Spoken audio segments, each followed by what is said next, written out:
மிக எழுச்சியோடு முன்னெடுத்து நடைபெற்றுக் கொண்டிருக்கக்கூடிய ஆரிய அடிமருடிகளும் திராவிட கோட்டையும்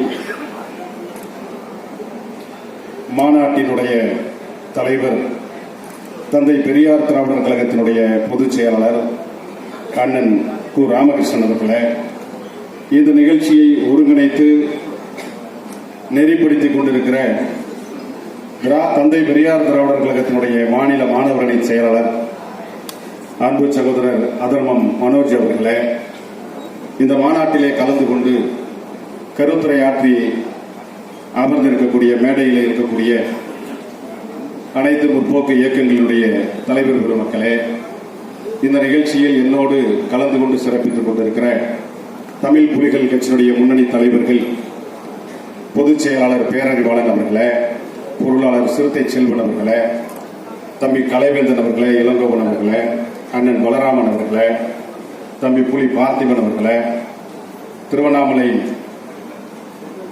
வெங்கடேசன் அவர்களே, திருவண்ணாமலை துரை அவர்களே, பெரம்பலூர் குரல் வள்ளுவன் அவர்களே, வழக்கறிஞர் அமரன் அவர்களே, பெரம்பலூர் மருதமுத்து அவர்களே, சென்னை தேவேந்திரன் அவர்களே, ஆற்காடு பகுதியை சார்ந்த தம்பி கஜா அவர்களே, ராணிப்பேட்டை ஜானகிராமன் அவர்களே, ஆற்காடு கௌதமன் அவர்களே, புருஷோத்தமன் அவர்களே, வாணியம்பாடி சுதர்சனன் அவர்களே,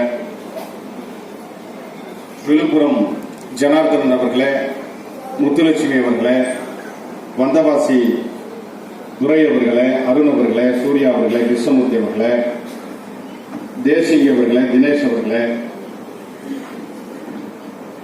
இங்கே திரளாக கூடியிருக்கிற என் இனமான உறவுகளை உங்கள் அனைவருக்கும் நான் சார்ந்திருக்கிற தமிழ் புலிகள் கட்சியின் சார்பில் நெஞ்சார்ந்த மாலை நேர வணக்கத்தினை முதற்கண் உறுத்தாக்கிக் கொள்கிறேன். தோழர்களே, சமீப காலத்தில் ஒரு பேசு பொருளாக வந்து கொண்டிருக்கக்கூடிய திராவிடத்தின் மீதான ஒரு தாக்குதலை எதிர்கொள்ளும் விதமாக தோழர் மனோஜ் அவர்கள் பல்வேறு முன்னெடுப்புகளை அவருக்கே உரித்தான பாணியில தொடர்ந்து முன்னெடுத்து வருகிறார்.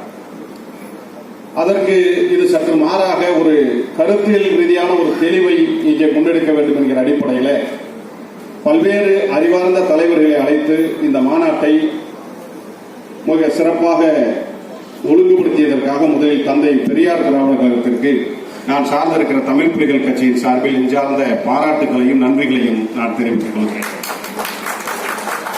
தோழர்களே, தொடர்ந்து பெரியாரியமும் இந்த திராவிடமும் தாக்குதலுக்கு உள்ளாக்கப்படுத்திக் கொண்டே வருகிறது. ஆனால் நமக்கெல்லாம் இப்பொழுது சீமானவர்கள் வந்த பிறகுதான் பெரியார் மிக மோசமான தாக்குதலுக்கு ஆளாக்கப்படுகிறார் என்பது போன்ற ஒரு பார்வையும் ஒரு பதட்டமும் அது ஒரு ஆத்திரமும் கோபமும் இயல்பாக வந்து கொண்டிருக்கிறது. ஆனால் அதுதான் உண்மை என்று சொன்னால் அது அப்படி அல்ல. சீமானுக்கு முன்பாகவே ஆரியத்திற்கு எதிரான யுத்தத்தை திராவிடம் என்கிற பெயரில் எப்பொழுதெல்லாம் முன்னெடுத்தார்களோ, குறிப்பாக 100 ஆண்டுகளுக்கு முன்பாக ஆரியத்திற்கு எதிராக இந்த கருத்தை முன்னெடுத்த காலத்திலே இருந்து தொடர்ந்து திராவிடம் தாக்குதலுக்கு உட்பட்டுக் கொண்டுதான் வருகிறது. ஆனால் அதிலே ஒரு வெற்றி, அதிலே ஒரு சிறப்பம்சம் என்னவென்று சொன்னால், எத்தனை முறை திராவிடத்தின் மீது தாக்குதல் தொடுத்தாலும் அத்தனை முறையும் வெற்றி பெற்றதுதான் திராவிடத்தினுடைய வரலாறு. சீமானை விட மிகப்பெரிய தலைவர்கள் என்று போற்றப்படுகிற மாப்போசி உள்ளிட்ட பல தலைவர்கள் திராவிடத்திடம் முட்டி மோதி தோற்ற வரலாறுகள் உண்டு. சீமானை விட மிகப்பெரிய ஆளுமைகள் எல்லாம் பெரியாருக்கு எதிராக பேசி திரும்ப பெரியாரியத்திடத்திலே சரணடைந்த வரலாறுகள் உண்டு. எனவே அவர்களெல்லாம் முட்டி மோதி அவர்களையெல்லாம் வெற்றி கொண்ட இந்த திராவிடத்திற்கு ஒரு பகுத்தறிவு இல்லாத, ஒரு அறிவியலுக்கு புறம்பான ஒரு சாதாரண இந்த சீமானை எதிர்கொள்வது ஒரு மிகப்பெரிய செய்தி அல்ல. ஆனால் இந்த தாக்குதல் எப்பொழுதுமே எதற்காக முன்னெடுக்கப்படுகிறது? இப்பொழுது அதைவிட கூடுதலாக சீமான் இதை ஏன் ஒரு தாக்குதலுக்கு உள்ளாக்கப்படுகிறார் என்பதுதான் இன்றைக்கு நாம் அறிந்து கொள்ளக்கூடிய அல்லது அடுத்த தலைமுறைக்கு கடத்த வேண்டிய ஒரு செய்தியாக நாம் பார்க்க வேண்டியதாக இருக்கிறது தோழர்களே. நமக்கு தெரியும், இந்த தலைமுறையில இனி வரக்கூடிய தலைமுறைகள் நாம் தொடர்ச்சியாக பெரியாரை பற்றி, திராவிடத்தை பற்றி அடுத்தடுத்த தலைமுறைகளுக்கு வரலாறுகளை, செய்திகளை கடத்தாததனுடைய விளைவாக இன்றைக்கு சீமான் பேசுவதெல்லாம் உண்மை என்பதை போன்ற ஒரு கும்பல் அதை நம்பிக்கொண்டு பல்வேறு குழுக்களாக இன்றைக்கு சிதறி பல வேலைகளை செய்து கொண்டிருக்கிறார்கள். இவற்றிற்கெல்லாம் அடிப்படை நோக்கம் என்ன, காரணம் என்ன, அதுதான் இன்றைக்கு நாம் சொல்லக்கூடிய மிக செய்தி அல்லது அவர்கள் முன்னெடுக்கக்கூடிய செய்தி. திராவிடம் என்கிற இந்த கோட்பாடு நமக்கு தெரியும், இது ஆரியத்திற்கு எதிராக கையாளப்பட்ட ஒரு கருத்தியல் சித்தாந்தம்.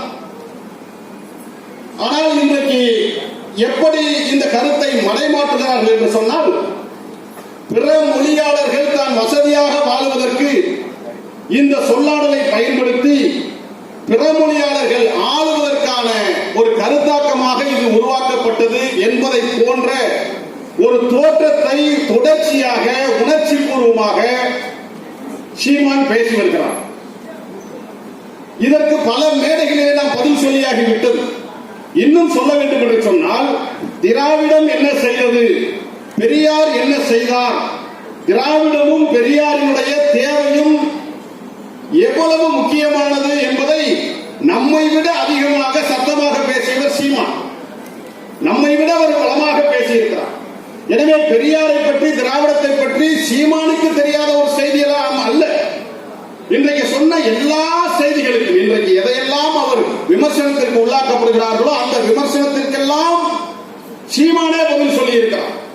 ஆனால் அதையெல்லாம் இன்றைக்கு மறைத்து மறந்து இன்றைக்கு வேறொரு நோக்கத்தில் இந்த செய்திகளை அவர் கடத்த முயற்சிக்கிறார். அது யாருக்காக? அதுதான் ரொம்ப முக்கியம். நாம் எல்லாம் என்ன நினைத்துக் கொண்டிருக்கிறோம்? சீமான் தெளிவாக பேசினார். பிற மொழியாளர்கள் முதலமைச்சராக இருந்த காரணத்தினால்தான் தமிழ் வளர்ச்சி அடையவில்லை, தமிழ்நாடு வளர்ச்சி அடையவில்லை. எனவே பிற மொழியாளர்கள் ஆளுவதற்கு நாம் அனுமதிக்க கூடாது, தமிழன் ஒருவன் தான் ஆள வேண்டும் என்கிற ஒரு கருத்தை உணர்ச்சி பூர்வமாக பேசியிருக்கிறார்.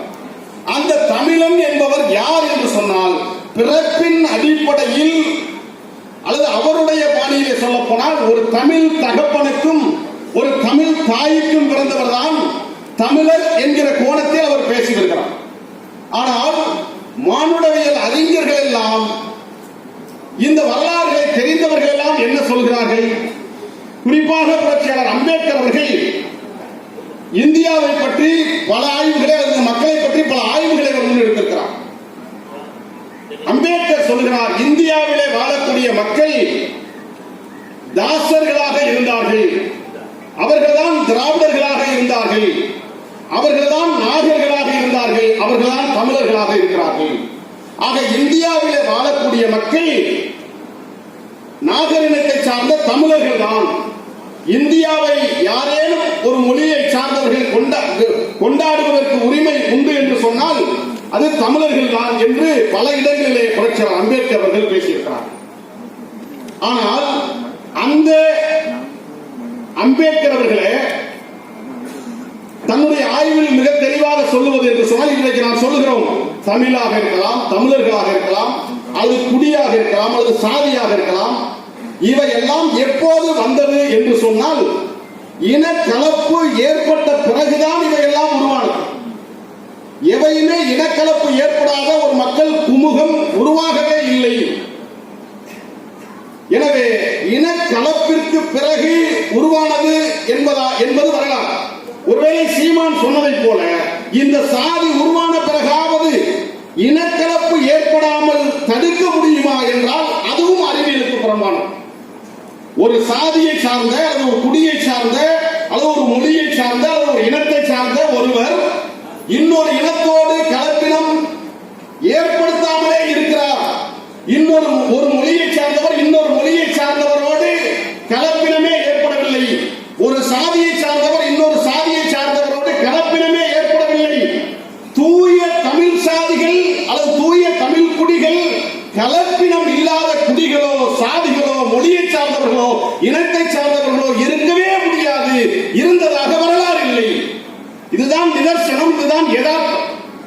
இந்த நிலையில இருந்து பார்க்கிற போது ஒரு தூய சாதியை சார்ந்த, ஒரு தூய இனத்தை சார்ந்த, ஒரு தூய மொழியை சார்ந்த ஒருவர் இருக்க முடியாது என்பதுதான் நாம் பல இடங்களிலே யதார்த்தத்தை பேச வரக்கூடிய செய்தி.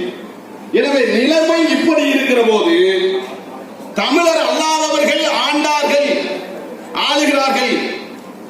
எனவே தமிழன் ஆண்டால் இங்கே எல்லாமே மாறிவிடும் என்பது போன்ற ஒரு செய்தியை அவர் உருவாக்குவதன் மூலமாக அவர் வெளிப்படையாக என்ன பேசுகிறார்? என்னிடம் இந்த நாட்டை கொடுங்கள், நான் முதலமைச்சராகிவிட்டால் இது எல்லாம் சரியாகிவிடும் என்று அவர் தொடர்ச்சியாக அவர் முதலமைச்சர் நாற்காலியிலே அமர வேண்டும் என்கிற ஒரு கருத்தை அழுத்தம் திருத்தமாக பேசுவதும், அதற்கு தடையாக பிறமொழியாளர்கள் இருக்கிறார்கள் என்பதும் தான் அவருடைய சாராம்சமாக தெரிகிறது.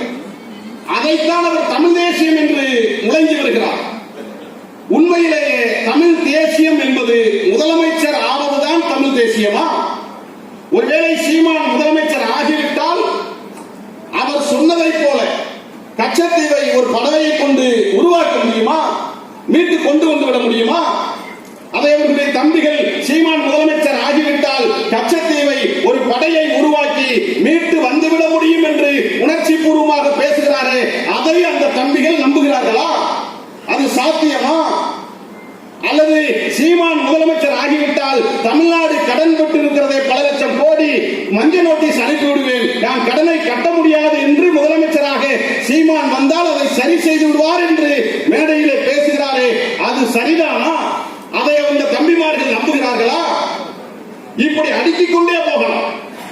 எதெல்லாம் சாத்தியம் இல்லையோ, எவையெல்லாம் அறிவியலுக்கு புறம்பானதோ, எவையெல்லாம் பகுத்தறிவுக்கு முரணானதோ அவற்றையெல்லாம் செய்வதை போல பேசி வரக்கூடிய ஒரு தொடர் பிரச்சாரங்களை நம்மால் பார்க்க முடியும். என் அன்பிற்குரியவர்களே, முதலமைச்சர் ஆவது தமிழ் தேசியம் அல்ல. தமிழ் தேசியத்திற்கு பல முறை பல வரையறைகளை நாம் சொல்லிவிட்டாச்சு. எனவே முதலமைச்சர் ஆவது ஒரு தமிழ் தேசியம் அல்ல. அப்படி என்றால் இன்றைக்கு சொல்லுகிறாரே அடிக்கடி மேடையில், மானமுள்ள பிரபாகரனுடைய மகனாக இருக்கிற நான் தமிழ்நாட்டில் ஆட்சிக்கு வந்துவிட்டால் என்று உணர்ச்சி பூர்வமாக பேசுகிறார். அதன் மூலமாக பிரபாகரனுடைய மகனாக தன்னை அறிவித்துக் கொள்கிறார். ஆனால் அவருக்கு ஒன்றை லாபகமாக மறைத்துக் கொள்கிறார். அவருடைய தகப்பன் என்று சொல்லக்கூடிய பிரபாகரன், அவர் நமக்கு தலைவர் என்பது மாற்று கருத்தில் நம்முடைய தலைவர் தான். அவருடைய தகப்பனாக அடையாளப்படுத்திக் கொள்ளக்கூடிய பிரபாகரனை, விடுதலை புலிகளை, தமிழ் ஈழ மக்களை திராவிடர்கள் என்றுதானே அழைத்துக் கொண்டார் என்கிற வரலாறு சீமானுக்கு தெரியுமா? தெரியாது. இன்னும் வெளிப்படையாக தன்னை திராவிட புலிகள் என்றுதானே சொன்னார்கள். தமிழ் ஈழத்தில் வந்திருக்கிற திராவிடர்கள் என்றுதானே வெளி உலக மாநாடுகளிலே உரை நிகழ்த்தி இருக்கிறார்கள். போரும் சமாதானம் என்கிற அந்த நூலிலே மிக தெளிவாக தன்னை திராவிடர்கள் என்று அவர்கள் பிரகடனப்படுத்திக் கொள்கிற அந்த வரலாறுகள் பதியப்பட்டு இருக்கிறது. அப்படி என்று சொன்னால் ஏதோ திராவிடத்தை பெரியாரே கண்டுபிடித்ததை போல, பெரியாருக்கு முன்னால் அதை யாரும் பயன்படுத்தாததை போல, அல்லது பிரபாகரன் பயன்படுத்தாததை போல தொடர்ச்சியாக பேசி வருவது யாரை ஏமாற்றுவதற்கு என்பதை நாம் அடுத்த தலைமுறைக்கு விளங்க வைக்கக்கூடிய ஒரு தேவையும் நெருக்கடியும் ஏற்பட்டிருக்கிறது தோழர்களே. எனவே அந்த அடிப்படையில் நான் பல விடயதாச பண்டிதர் பேசியிருக்கிறாரு, ஜான் ரத்தினம் பேசியிருக்கிறாரு, நிறைய வரலாறுகளை பல சான்றுகளோட சொல்லியாச்சு. அதனால அது நல்லாவே தெரியும் இது பெரியார் கண்டுபிடிப்பு அல்ல என்று. ஆனாலும் தொடர்ச்சியாக திராவிடத்தை, பெரியாரை அவர் அடையாளப்படுத்துவது எதற்காக, ஏன் என்பதை நாம் ஆழமாக அடுத்த தலைமுறைக்கு புரிய வைத்து விட்டால் போதும் என்று நான் கருதுகிறேன். எனவே அதன் மூலமாக நான் சொல்லக்கூடிய செய்தி, நாம் கூட நம்பிக்கொண்டிருக்கிறோம். தமிழ்நாட்டில் சீமான் முதலமைச்சர் ஆவதற்காக ஒரு இயக்கம் நடத்துகிறார், அல்லது சீமான் முதலமைச்சர் ஆக வேண்டும் என்று ஆசைப்படுகிறார் என்று நாம் புரிந்து கொண்டிருக்கிறோம். ஆனால் நிதர்சனம் அது அல்ல. ஏனென்றால் தமிழ்நாட்டில் சீமான் முதலமைச்சர் ஆக முடியாது என்பதும் அவருக்கு தெரியும். சீமான் முதலமைச்சர் ஆவதற்காக நாம் தமிழர் கட்சி உருவாகவில்லை என்பதும் அவருக்கு தெரியும். தமிழ்நாட்டில் யாரேனும் முதலமைச்சர் ஆக வேண்டும் என்று சொன்னால் பெரியாரை தவிர்த்து எவனும் தமிழ்நாட்டில் முதலமைச்சராகவோ ஆட்சி அதிகாரத்தை பற்றிய கனவோ காண முடியாது. தமிழ்நாட்டில் ஆட்சி அதிகாரத்தை கைப்பற்ற வேண்டும் என்று சொன்னால், தமிழ்நாட்டில் முதலமைச்சராக வேண்டும் என்று சொன்னால், தமிழ்நாட்டில் அரசியல் நடத்த வேண்டும் என்று சொன்னால், அது பெரியாரை தவிர்த்த ஒரு அரசியலை தமிழர்கள் ஏற்க மாட்டார்கள் என்று எல்லோருக்கும் தெரியும், தமிழர்களுக்கும் தெரியும், அது சீமானுக்கும் தெரியும்.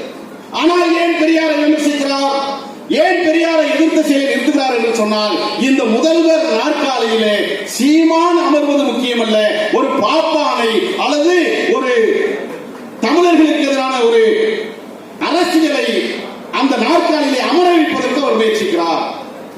இதை நாம் அடையாளம் கண்டிருக்கிறோமோ இல்லையோ, குருமூர்த்தி மிக தெளிவாக அடையாளம் கண்டுவிட்டார்.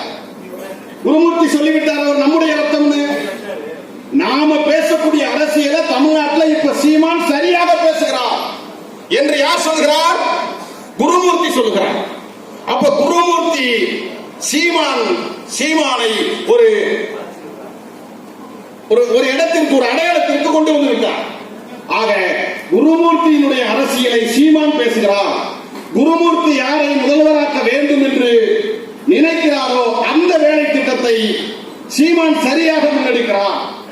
எனவே சீமான் முதலமைச்சர் ஆக வேண்டும் என்பது அல்ல செய்தி. ஒரு பார்ப்பனரை அல்லது ஆரிய கருத்தாக்கத்தை ஏற்றுக்கொண்ட ஒருவனை அந்த இடத்தில் அமர வைப்பதற்கு தடையாக பெரியார் இருக்கிறார், திராவிடம் இருக்கிறது. இங்கே சொன்னார்கள் திராவிட கோட்டை. திராவிட கோட்டை யாரிடமிருந்து யாரை பாதுகாப்பதற்காக உருவாக்கப்பட்டது? ஆரிய ஆதிக்கத்தில் இருந்து தமிழர்களை காப்பாற்றுவதற்காக உருவாக்கப்பட்ட ஒரு திராவிட கோட்டையை பிராமண கடப்பாறையை கொண்டு வந்து நான் இடிக்கிறேன் என்று சொல்கிறார். பிராமண கடப்பாறை என்பது எந்த அரசியலை குறிப்பது? திராவிட கோட்டை என்பது எந்த அரசியலை உருவாக்குவது என்பது நமக்கு தெரியும். ஆக வெளிப்படையாகவே பிராமணிய அரசியலை, பார்ப்பனிய அரசியலை, ஆரிய அரசியலை முன்னெடுக்கக்கூடிய ஒரு தலைவராக, ஒரு இயக்கமாக நாம் தமிழர் கட்சி வெளிப்படையாக வந்துவிட்டது என்பதுதான் இது நமக்கு வெளிப்படையாக காட்டுகிறது. எனவே இவற்றை புரிந்து கொண்டு சீமானை அப்புறப்படுத்துவது அல்ல, நாம் தமிழர் கட்சியை அப்புறப்படுத்துவது அல்ல, ஆரிய ஆதிக்கம் தமிழ்நாட்டில் நுழைந்து விடாமல் தடுக்க வேண்டும் என்று சொன்னால் இன்னும் பெரியாரியமும் திராவிடத்தையும் மிக அழுத்தம் திருத்தமாக உயர்த்தி பிடிக்க வேண்டிய தேவை நமக்கு இருக்கிறது என்பதுதான் நாம் புரிந்து கொள்ளக்கூடிய செய்தியாக இருக்கிறது. தோழர்களே, ரொம்ப நிறைய செய்திகளை சொல்லிட்டோம். ஒரு தமிழர் அல்லாத ஒரு அரசியலை பேசுறார். நாம இன்னும் வெளிப்படையா சொல்ல போனா, நம்ம அரசியல் நாகரிகம் கருதி அருள்மொழி அம்மா பேசும்போது சொன்னாங்க, நம்மள பேச சில விஷயங்கள் தயங்கிறதுனால வாய்ப்பூசாம எதையாவது பேசி அதை உண்மையை போல நம்ப வைக்கக்கூடிய முயற்சியை எடுக்கிறார். அதற்கு அவர் பயன்படுத்துகிற ஆயுதம், அவர் முன்னெடுக்கக்கூடிய தலைவர்கள் எல்லாம் ஒரு சாதியை சார்ந்தவர்களாக இருக்கிறார்கள். உதாரணத்துக்கு பெரியாருக்கு எதிராக வாவுசியை கொண்டு வந்து நிறுத்துறாரு. இப்ப நம்ம பெரியாரை ஆதரிக்கிறோம்னா வாவுசியை விமர்சிக்க முடியாது. வாவுசியும் நமக்கான தலைவர். பெரியாருக்கு எதிராக பாரதிதாசனை கொண்டு வருகிறார். பெரியாருக்கு எதிராக பல பெரியோர்கள் என்று பல தலைவர்களை கொண்டு வந்து நிறுத்துகிறார். நமக்கு என்ன பிரச்சனைனா, பெரியார் அவருக்கு என்ன பிரச்சனைனா, பெரியாரை எவ்வளவு நாள் கடந்து பேசுவதற்கு தயாராக இருக்கிறார். அதற்கு உதவியாக பிற தலைவர்களை, பல சாதி தலைவர்களை கூட அவர் கையில் எடுத்துக்கிறார். அவர்கள் தான் பெரியார், பெரியார் எங்களுக்கு பெரியார் சொல்றார். ஆனா உண்மை என்ன, வரலாறு என்னன்னு சொன்னா, இவர் யாரையெல்லாம் பெரியார் சொன்னாங்களோ அவர்களுக்கெல்லாம் பெரியார் தந்தை பெரியார் தான் என்பதுதான் வரலாறு யதார்த்தம். இவர் சொன்ன யாராவது வாவுசி பெரியாரை விமர்சித்தது உண்டா? வாவுசி பெரியாரை பெரியார் என்று ஏற்றுக்கொண்டாரா இல்லையா? மறைமலை அடிகளார் பெரியாரை ஏற்றுக்கொண்டாரா இல்லையா? இப்படி சொல்லிக்கொண்டே போகலாம். பாரதிதாசனாக இருக்கலாம், சொல்லிக்கொண்டே இவர் யாரையெல்லாம் பெரியார் என்று சொன்னாரோ அவரெல்லாம் பெரியாரை ஏற்றுக்கொண்டவர்கள்.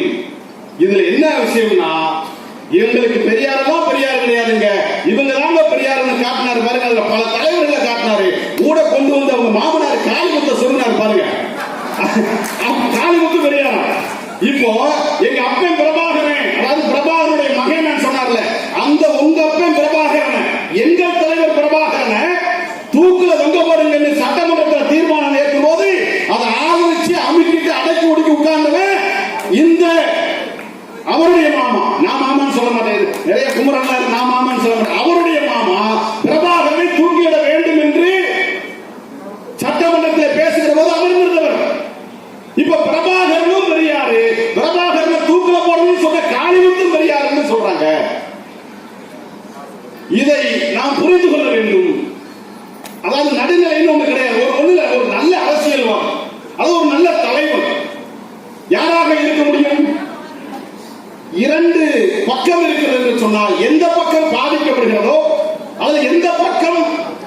ஏதாவது ஒரு பக்கம் தான் நிக்க முடியும். இப்போ காளிமுத்தும் பெரியாரு, பிரபாகரனும் பெரியாருன்னு எப்படி நேர்கட்டில் நிறுத்த முடியும்? இது மாதிரி நிறைய பேரை சொல்லலாம். ஏன்னா இதையெல்லாம் நம்ம பேச மாட்டோம்ங்கிறதுனால அவர் அப்படியெல்லாம் பேச ஆரம்பிச்சிடறார். இப்ப நான் வெளிப்படையாக அல்லது சில செய்திகளை சொல்வது, இன்றைக்கு தமிழர் அல்லாதோர், அதுதான் அவருடைய மெயின் பாலிடிக்ஸா இருக்கிறார். இப்போ தமிழர்னு அவர் சில சாதிகளை சொல்றாரு, தமிழர் அல்லாதவர் சில சாதிகளை சொல்றாரு. அவர் யாரை வேணாலும் எப்படி வேணாலும் சொல்லட்டும், பிரச்சனை இல்லை. இப்ப நாம ஆரியத்திற்கு எதிரான அரசியலை முன்னிறுத்தக்கூடிய இயக்கங்களாக நம்ம இருக்கிறோம். இப்ப ஆரியர்களை அல்லது பிராமணர்களை அல்லது பார்ப்பனர்களை சீமான் தமிழராக ஏற்றுக்கொண்டாரா இல்லையா? அது முக்கியமான செய்தி. பார்ப்பனர்கள் தமிழர்கள் என்று சொன்னால் எப்படி பிறமொழியாளர்கள் தமிழர்கள் இல்லை என்றாகிவிடும்? தமிழர் அல்லாதோர் பிறமொழியாளர்கள், உதாரணத்துக்கு ஒரு அருந்ததியரை கூட அவர் அப்படிதான் வகைப்படுத்துறார். நாயக்கரோ ரெட்டியாரோ இந்த சாதிகள் எல்லாம் தமிழர் அல்லாதோர் சொல்றார். சரி, இப்போ நான் கேட்கிறது, பிராமணர்கள் பார்ப்பனர்கள் தமிழர்களா இல்லையா? பார்ப்பனர்கள் தமிழர்கள் என்று சொன்னால் எப்படி? பார்ப்பனர்களை நீ எந்த அடிப்படையில் தமிழராக ஏற்றுக்கொண்டாய்? இல்லை என்றால் அவர்கள் தமிழர்கள் இல்லை என்று உன்னால் வெளிப்படையாக இப்ப பேச முடியுமா? சரி, இப்போ இப்படி வச்சுக்கலாம், இவங்க எல்லாம் பிறமொழியாளர்கள்னா இப்ப சீமானுடைய மனைவி அக்கா கயல்வெளி இருக்கிறாங்க, இவங்க எந்த மொழியை சார்ந்தவர்கள்? இந்த வெளிப்படையாக அவர் சொல்றாரு, நீ தெலுங்கனாவே இருந்துட்டு போடா, நீ ஏன் தமிழ்நாடு ஆசைப்படுற அப்படி கேட்கிறாரு. நீ மலையாளியாகவே இல்லடா, நீ ஏன்டா தமிழ்நாடு ஆசைப்படுற? உன்னை நான் மலையாளியாவே ஏத்துக்கிறோம், உன்னை நான் தெலுங்கனாவே ஏத்துக்கிறோம், உன்னை நான் கன்னடாவே ஏத்துக்கிறேன் அப்படின்னு நல்லா உணர்ச்சி பூர்வ பேசுறேன். இப்போ எங்க அக்கா கயல்வெளியை நான் என்னவா ஏத்துக்கணும்னு சீமான் சொல்லணும். இதைத்தானே சொல்லணும். நீ சீமான தமிழரா நான் ஏற்கணுமா? கயல்வெளியை நான் தமிழரா ஏற்கணுமா? கயல்வெளியை நான் தெலுங்கரா ஏற்கணுமா? கயல்வெளியை நான் கன்னடரா எதுவா ஏற்கணும்? இதுக்கு பதில் உண்டா? சரி, இந்த மாதிரி நீ பேசுகிற போது அந்த அரசியல் உட்படுத்த வேண்டுமா இல்லையா? வெளிப்படையாக அதுதான் செய்தி. இன்னும் சொல்லணும்னா எதையுமே இப்ப உதாரணத்தில் சொல்றது அவனுக்கு என்ன பிரச்சனை? இப்போ அவரு இதெல்லாம் நாங்க விரும்பாத அரசியல், நாங்க பேசாத அரசியல், பேசக்கூடாதுன்னு நினைக்கிற அரசியல். இப்போ நீங்க உங்களுடைய வீட்டில் இருக்கக்கூடிய கயல்விழி அவர்கள் எந்த மொழியை சார்ந்தவர் என்பதை உன்னால் மேடையில் பேச முடியுமா? முடியாது. உங்களுடைய மகன் பிரபாகரன் தெலுங்கு மொழியை சார்ந்த கயல்விழிக்கும் தமிழ் மொழியை அவங்க மலையாளின்னு சொல்றாங்க, நான் அப்படிலாம் கூட சொல்லல, நீங்க தமிழராக இருங்க. ஒரு தமிழராக இருக்கிற சீமானுக்கும் தெலுங்கராக இருக்கிற கயல்விழிக்கும் ஒரு குழந்தை பிறந்திருக்கிறது அல்லவா பிரபாகரன். அவர் எந்த மொழியை சார்ந்தவர் என்று நாம் தமிழர் கட்சி ஏற்கிறது, நாங்கள் எந்த மொழியை சார்ந்தவர் என்று ஏற்க வேண்டும். வெளிப்படையா அறிவிங்க சொல்றீங்க. நீங்க உதாரணத்துக்கு உங்களுடைய பேர் சைமன் சொல்றாங்க, அது கிறிஸ்தவ பேரு, நீங்க எல்லாம் கிறிஸ்தவ மதத்தை சார்ந்தவங்க சொல்றாங்க. நான் அதுலயும் உடன்பாடு இல்லை. ஆனா நான் கேட்கிறேன், நீங்கள் கிறிஸ்தவராக இருந்தால் நான் கிறிஸ்தவர் என்று சொல்லுவதற்கு உங்களுக்கு எது தயக்கம்? என் பெயர் சைமன் தான், என் குடும்பம் கிறிஸ்தவ குடும்பம் தான் என்று சொல்லுவதற்கு உங்களுக்கு எதை தடையாக இருக்கிறது? நீ எல்லா சாதிகளுக்கும் பெருமை பேசுகிறாயே, எல்லா சாதிக்கும் சுய பெருமை என்கிற பெயரிலே ஒரு விஷத்தை அப்படி என்று சொன்னால் நீ எந்த சாதியை சார்ந்தவர் என்று மேடையில் உன்னால் பேச முடியுமா? ஆக நீ எல்லோரையும் இந்த சாதி என்று ஒருவனை சொல்ல வைக்கிறாய், இந்த மொழிக்காரன் என்று ஒருவனை சொல்ல வைக்கிறாய், இந்த மதத்துக்காரன் என்று ஒருவனை சொல்ல வைக்கிறாய். ஆனால் நீ இந்த சாதியை சார்ந்தவன் என்று சொல்ல மறுக்கிறாய், நீ இந்த மதத்தை சார்ந்தவன் என்று சொல்ல மறுக்கிறாய், உன்னுடைய மனைவி இந்த மொழியை சார்ந்தவர் என்று சொல்ல மறுக்கிறாய். இப்படி உன்னுடைய குடும்பத்தை சார்ந்த உன்னை சார்ந்த எல்லாவற்றையும் மறைத்து வைத்துக் கொண்டு பிறரையெல்லாம் அந்த நிலைக்கு தள்ளுவது எந்த வகையான அரசியல் என்பதை நீங்கள் வெளிப்படையாக பேசிவிட வேண்டும். அதுதான் உண்மையான தரமான நேர்மையான ஒரு அரசியல்வாதிக்கான அதுல சொல்றான். அதுக்கு விளக்கம் கொடுக்குறாங்க. நான் கேட்டேன், அவங்க என்ன மொழியை அவனுக்கு கொடுக்குறான்? இல்ல, அவங்க தெலுங்கு மொழியை சார்ந்தவங்க தான். ஆனா தமிழ்நாட்டினுடைய வரலாறை பொறுத்த மட்டும் தகப்பன் வழியில தகப்பன் என்ன சாதியோ அந்த சாதியை தான் எடுத்துக்கணும், புது அடையாளம் கொடுக்கிறாங்க. அப்போ இவையெல்லாம் நாம் பேச வேண்டிய அரசியலாக இருக்கிறது.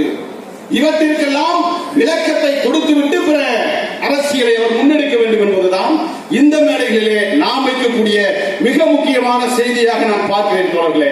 எனவே அந்த அடிப்படையில் இன்றைக்கு திராவிடமும் அல்லது திராவிட கோட்டையும் இன்றைக்கு தமிழ்நாட்டை பாதுகாக்கக்கூடிய ஒரு அரணாக இருக்கிறது, ஒரு எஃகு கோட்டையாக இருக்கிறது.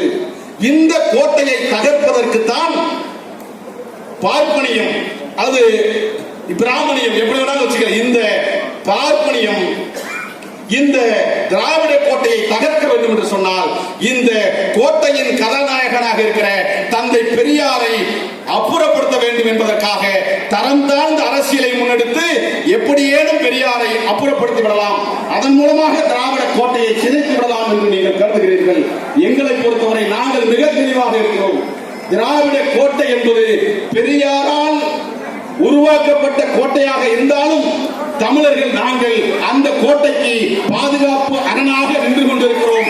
தமிழ் தேசியம் நாங்கள் எட்டு கோட்டையை பாதுகாக்கக்கூடிய ஒரு அரணாக நின்று கொண்டிருக்கிறோம் என்பதை இந்த இடத்தை சொல்லி திராவிட கோட்டையை நீங்கள் எவராலும் இந்த கோட்டையை சரித்துவிட முடியாது என்று சொல்லி நல்ல வாய்ப்பிற்கு நன்றி கூறி விடைபெறுகிறேன். நன்றி, வணக்கம்.